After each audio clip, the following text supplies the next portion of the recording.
यदि एग्जाम में सिलेक्शन लेना है तो आपको एक क्वेश्चंस के साथ में बेहतरीन प्रैक्टिस करनी होगी, इंपॉर्टेंट क्वेश्चन के साथ में प्रैक्टिस करनी होगी। ऐसी ही एक इंपॉर्टेंट क्वेश्चन सीरीज़ में फिर से लेकर के हाजिर हूँ और हम देखने वाले हैं टॉप साइंस के क्वेश्चंस जो काफ़ी इंपॉर्टेंट होने वाले हैं। तो बिना समय गवाए क्वेश्चंस की शुरुआत करते हैं। आज के क्वेश्चंस का फर्स्ट क्वेश्चन आ जाता है, निम्न में से अंतः श्वसन आरक्षित आयतन है। काफ़ी इंपॉर्टेंट क्वेश्चन बन जाता है। ऑप्शन ए है 500 ml, ऑप्शन बी है यहाँ पे 2500 से 3000 ml, या फिर ऑप्शन सी है 1000 से 1100 ml, या फिर ऑप्शन डी है 1100 से 1200 ml।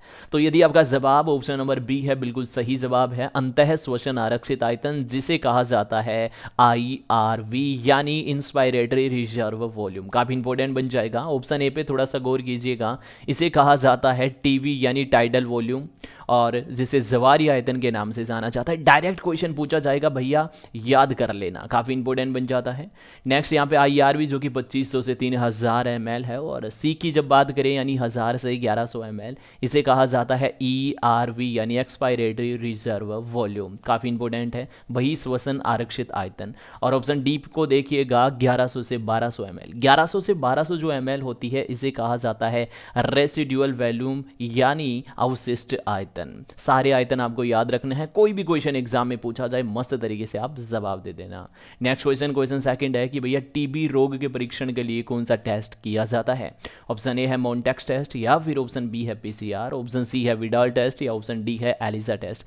काफ़ी गजब का इंपॉर्टेंट क्वेश्चन है। सो राइट आंसर यदि आपका जवाब ऑप्शन नंबर ए है, बिल्कुल सही जवाब है। टीबी रोग के परीक्षण के लिए मोन्टेक्स टेस्ट का उपयोग किया जाता है।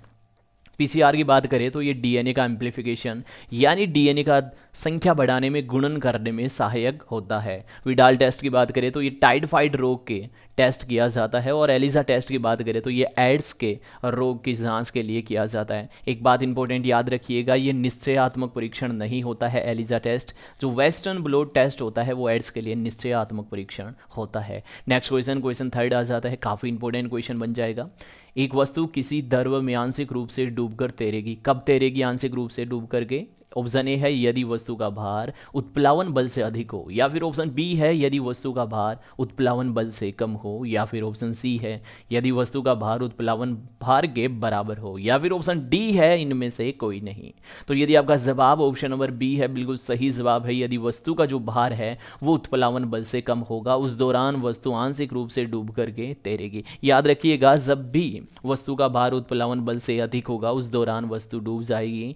और ऑप्शन सी की तरफ चलें, यदि वस्तु का भार उत्प्लावन भार के बराबर होता है उस दौरान वस्तु जल की सतह के नीचे रूप से तैरती रहती है। नेक्स्ट क्वेश्चन पे चलते हैं, क्वेश्चन नंबर 4 क्या कह रहा है, धातु की वेल्डिंग के लिए निम्न में से किन गैसों के मिश्रण का उपयोग किया जाता है। काफ़ी अच्छा क्वेश्चन। ऑप्शन ए है ऑक्सीजन हाइड्रोजन, या फिर ऑप्शन बी है oxygen plus carbon dioxide, option C है ऑक्सीजन प्लस मीथेन, या फिर ऑप्शन डी है ऑक्सीजन प्लस एथिलीन, या फिर ऑप्शन ई है नन ऑफ दीज। तो राइट आंसर यदि आपका जवाब ऑप्शन नंबर ई है, नन ऑफ दीज, बिल्कुल सही जवाब है। देखिएगा, इसमें एक तो ऑक्सीजन गैस शामिल होती है और एक होती है एसिटिलीन। जो एसिटिलीन गैस होती है और ऑक्सीजन के साथ में मिलकर के ये करती हैं भैया धातु की welding. Okay, so next question देखते हैं, क्वेश्चन फिफ्थ है, किस विटामिन की कमी से बंध्यता नामक रोग हो जाता है। विटामिन से संबंधित अक्सर क्वेश्चन एग्जाम में पूछ लिए जाते हैं।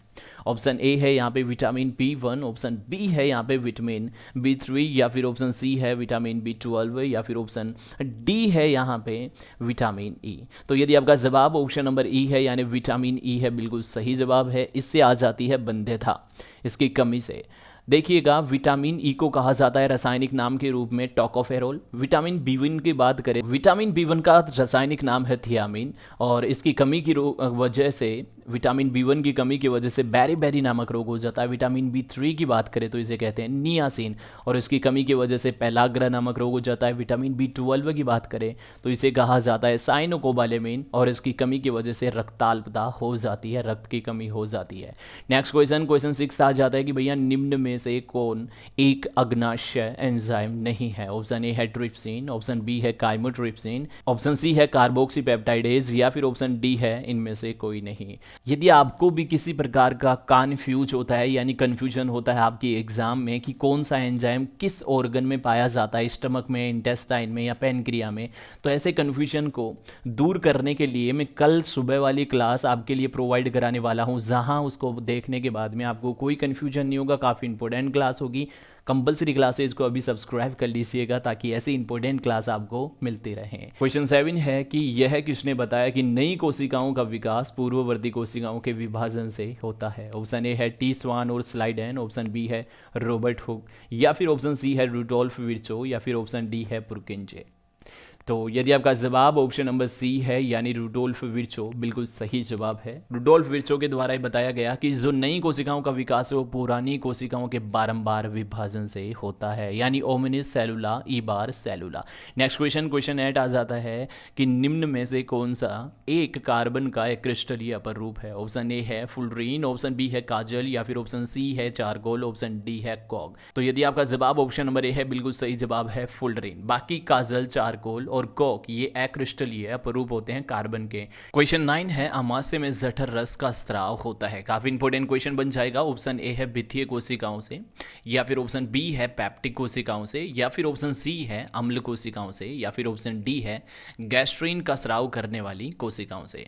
तो यदि आपका जवाब ऑप्शन नंबर ए है यानी भित्तीय कोशिकाओं से, बिल्कुल सही जवाब है। नेक्स्ट क्वेश्चन पे चलते हैं। क्वेश्चन 10 है अगार अगार प्राप्त की जाती है। ऑप्शन ए है ग्रेसिलेरिया तथा जैलिडियम, ऑप्शन बी है लेमिनेरिया से, या फिर ऑप्शन सी है क्लोरेला से, या फिर ऑप्शन डी है एलेरिया से। सो राइट आंसर क्या चला जाएगा? ऑप्शन नंबर ए यदि आपका जवाब है, बिल्कुल सही जवाब है ग्रेसिलेरिया तथा जैलिडियम। देखो यहाँ पे इस क्वेश्चन को थोड़ा सा और भी एक्स्ट्रा पूछ सकता है, मैं भी पॉसिबल यदि आपको यहाँ पे ग्रेसेलिया और जैलिडियम आपको ऑप्शन ना दिखे तो आपको दिखने वाला है शैवाल। तो जो अगार अगार होता है वो शैवाल से प्राप्त किया जाता है। अगर आपको और भी एक्स्ट्रा पूछ ले तो याद रखिएगा लाल शैवाल के द्वारा अगार अगार प्राप्त किया जाता है। अगार अगार जो होता है एक पोषण माध्यम होता है जहां पर हम बैक्टीरिया या सूक्ष्म जीवों को प्रफुल्लित कर सकते हैं, यानी उन्हें बढ़ा सकते हैं। तो ये थे प्यारे दोस्तों आज के इंपॉर्टेंट क्वेश्चन। कैसे लगे कमेंट करके ज़रूर से बताइएगा, और साथ में ऐसे बेहतरीन इंपॉर्टेंट क्वेश्चन सीरीज के लिए आप कंपलसरी क्लासेज को सब्सक्राइब कर सकते हैं और बेल आइकन को प्रेस ज़रूर कर लेना ताकि एक भी वीडियो आपसे मिस ना हो। तो मिलते हैं अगली इंपॉर्टेंट क्वेश्चन सीरीज के साथ में। तब तक के लिए आप सभी प्यारे मित्र मस्त रहिए, व्यस्त रहिए, मोटिवेट रहिए। Thank you so much.